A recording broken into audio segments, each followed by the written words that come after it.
Chinese wheel brands are quickly taking over the Western market, and, well, rightly so. They are coming in a lot lighter than their Western counterparts. The designs in a lot of the wheels are a lot better. They tend to be wider than most of their Western counterparts, and more importantly, they tend to be a lot cheaper than their Western counterparts. Now, another one of those brands that have entered the market are Nepest. They're not a new brand, but they have sent me these wheels. They're Maui wheels, M-A-U-I. And, well, I use these wheels to build me a sub 6.8 kilo bike, which is this bike. I'll link that video down below if you want to watch it. And if you want to see a bit more about these wheels, such as the unboxing, the spares that you get with it, the wheel bag that you get with it, which is actually really nice, then that's going to be on that video there. But this video is going to be about the review of these wheels, and I've been riding them for nearly 4 months now. They did send them to me through winter, so I haven't been able to ride them as much, which is why it's taken so long to get this video out. But throughout the review, I'm going to be comparing them to my Roval wheels that came with this bike, the Roval Rapides CLXs, because they are an excellent wheel set,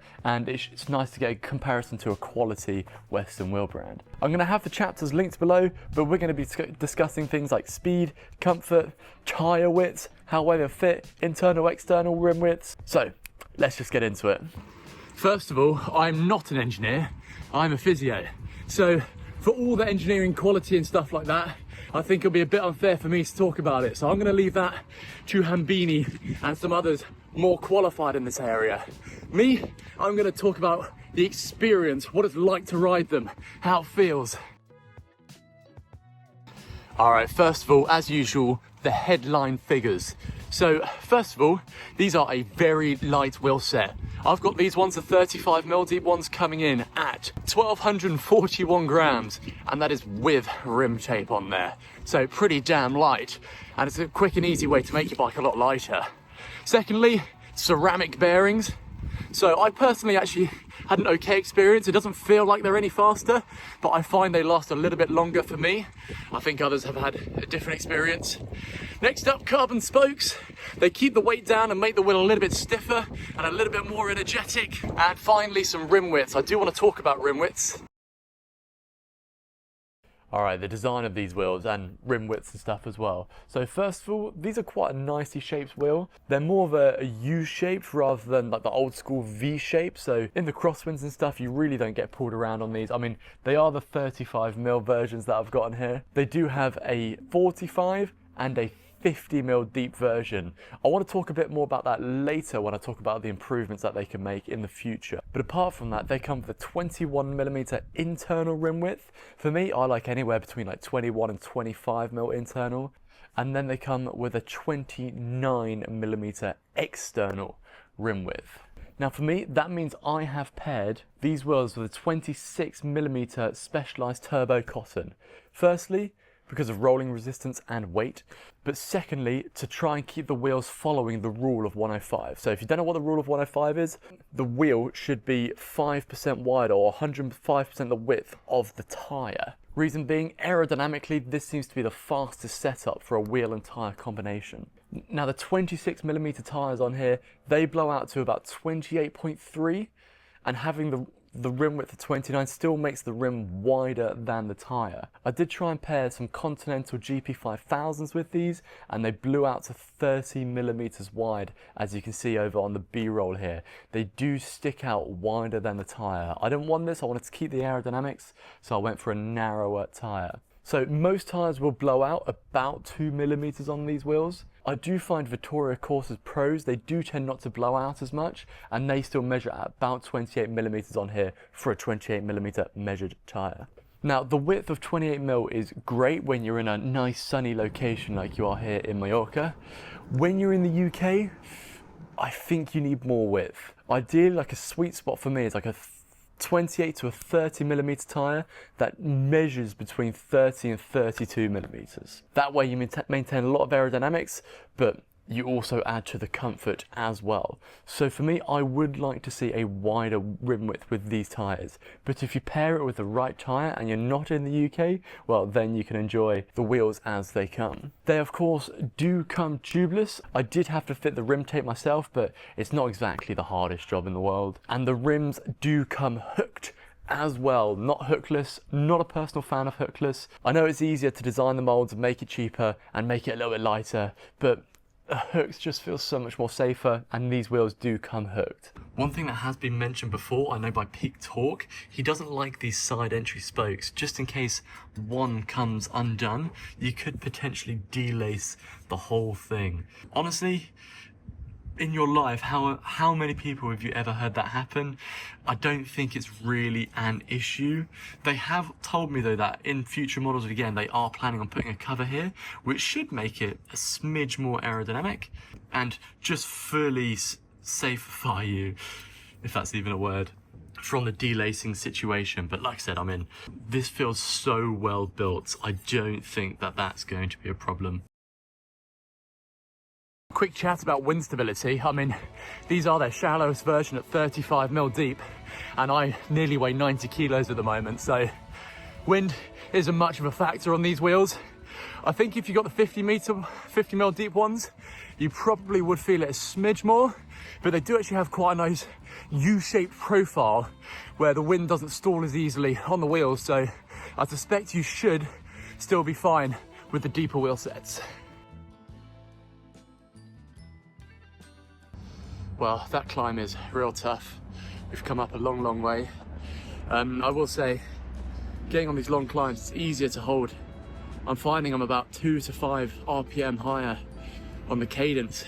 I think it's obviously just because it's lighter, you're spinning up less mass on the wheel, but it just makes those long climbs just a little bit more bearable. I think if you had a deeper wheel still, but the same weight, it would feel similar. But yeah, just because they're so light, makes it easy just to be on top of the gear the whole way through the climb. Right, long downhill to go now. Now, as I spoke there earlier, when you're in the saddle, it feels easy, they feel energetic, they feel fast, and they feel easy to keep on top of the gear. When you're really putting the power down, when you're sprinting, or when you get out of the saddle, when you compare them to the Rovals, they do feel a smidge more sluggish. Now, you would expect them to feel a little bit stiffer and a bit more energetic because of those carbon spokes, but I don't think they do. As I said earlier in the video, I'm not an engineer, so I don't think I can fully explain the reasons why, but here's my thinking. First of all, I do have the shallowest version that they have to save as much weight as possible, and generally a deeper wheel will become stiffer just because there's more carbon, less spoke. So I think the wheel depth has a little bit to play in that. If you know of any of the other reasons, please do explain why to me, because I feel like the hubs on these wheels are really wide, so they should be really stiff. But yeah, I would say, they're close to the Rovals, they're not far off at all, but they are just a little bit less energetic when you're sprinting and climbing out of the saddle. Free hub noise, something that doesn't seem important until it starts to annoy you when it's too loud. Moreover, I also don't like it when it's too quiet either. It sounds a bit too ghostly and a bit too whispery. Thankfully, this one is in the middle. You can hear it, but it's not aggressive and sharp on your ears.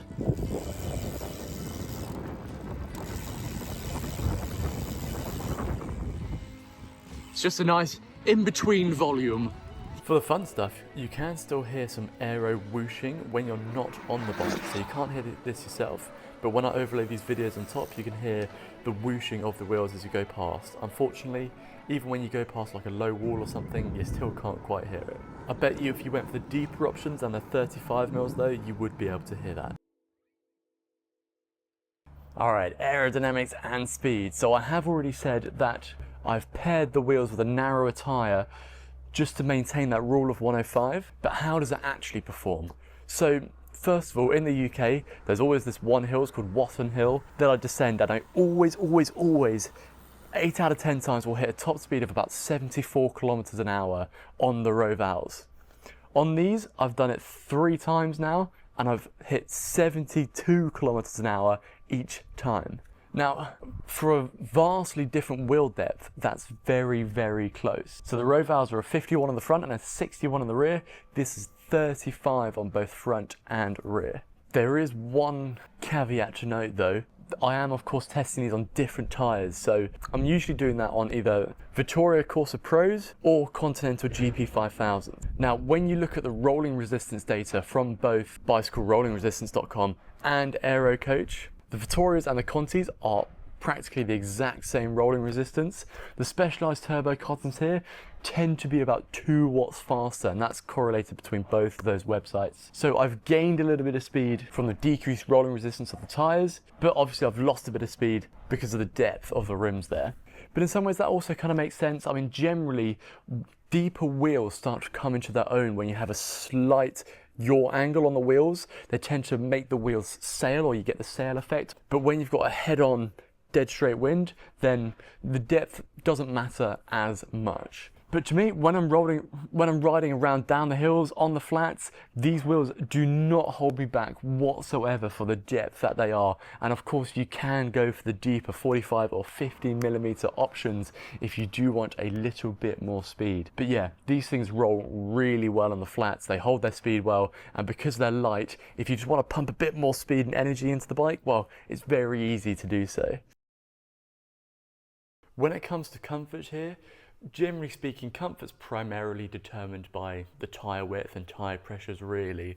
So for me, having that slightly narrower tyre on here does make it slightly less comfortable than the Rovals. But generally speaking, when you run the same tyres, the specialised turbo cottons on the Rovals, they do feel somewhat similar. Yeah, I wouldn't say they're any less comfortable. I just think there's a little bit more feel and road vibration coming through the bike because of those spokes. When we talk about looks and attractiveness and like how well does it pair with bikes, I think 35 mil, the depth that I've got here is like nowadays the absolute minimum depth that you can go on a wheel. Any shallower, it starts to look really, really slim and skinny. But for my bike here, I feel like they just about get away with this 35 mil depth. Like I said though, you can go for the 45 or 50 mil deep ones, which should fit more bikes better. A small thing, but I also prefer these carbon spokes. So a lot of carbon spokes are very deep and very wide, and they're really kind of showy on the wheel. They're very pronounced. But yeah, these ones, they're a little bit slimmer, they're a little bit narrower, and I kind of prefer that look. I'm not actually sure if a deeper spoke actually improves aerodynamics that much. That's for someone in the comments to tell me. But yeah, as a whole piece, it's a fairly attractive wheel. And I do actually like the laser etchings of the logos here. First of all, it just saves a little bit of weight because you're not painting or putting stickers on them.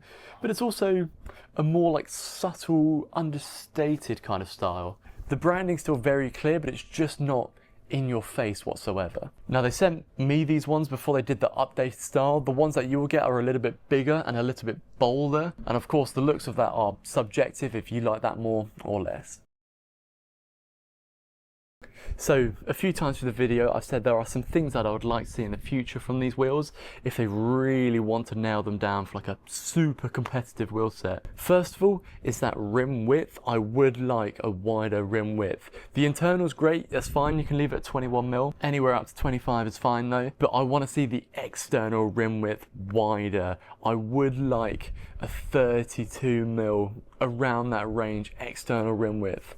They have told me for their newer models that are coming out soon, they are bumping it from 29 to 30 millimeters, but I still want an extra 2 mil. That way I can just run a 30 millimeter tire or a 28 millimeter tire and still follow the rule of 105. It's more important in the UK. Like I said, out here in Mallorca, I can run this 26 that measures out of 28 and it's perfect. But yeah, in the UK, you really need that width. Second of all, if I want to Nepest, I would probably change the depths of my models. So they're all very close and bunched together at the moment. You've got a 35, a 45 and a 50 mil deep wheel. 35, great if you want lightweight, climbing, just make your bike as light as possible, but still want just a smidge of aerodynamics. And instead of having a 45 and a 50 mil deep, that close together, I would probably have a 50 mil deep and maybe then like a 65 mil deep. So then you have your 50 mil middle, do everything lightweight, aero, fast, and then the 65 mil will be like pure aerodynamics, speed. That being said though, I probably wouldn't do a 50 and a 65. I personally like the mullet setup as the Rovals are, like 50 on the front, 60 on the back, and that way you still get the benefits of maximum speed, but also a decent bit of weight savings as well. That's just a personal preference and opinion, but let me know if you think differently. And I think probably one of the most important things for people is the price. These come in at $1,300, which, well, at the moment of recording is about £1,000 in the UK. So a very competitive price range for things like ceramic bearings, carbon spokes, lightweight setup. So I'm gonna bump the price and conclusion sections together here because I think that's what really defines this wheel set. I've been comparing these wheels to a £2,500 wheel set from Roval, coming in at like, you know, just over £1,000 or $1,300, and to compare it to that kind of wheel set, that is so good. Yes, they might not be as snappy when you're sprinting or climbing out the saddle, but they're very, very close. They're not far behind, and when you're in the saddle, there is like no difference. They're both as energetic as each other, they're both as fun as each other, they both feel great. They are literally an extra 150 grams lighter than the Rovals, which when you have all of that weight around the wheel and you're spinning it up and slowing it down, you can notice it. And if you're looking for a more like budget upgrade in this price range, then no Western brand can compete with that. You're literally getting a £2,500 quality wheel set for the price of £1,000. And if you've got like a normal like aluminium rim, or if you've just got a cheap carbon rim at the moment, these are 100% a massive upgrade to your bike. As I've just mentioned, I'm comparing it to a very expensive wheel set, and it really holds itself well. Anyway guys, let me know what you think.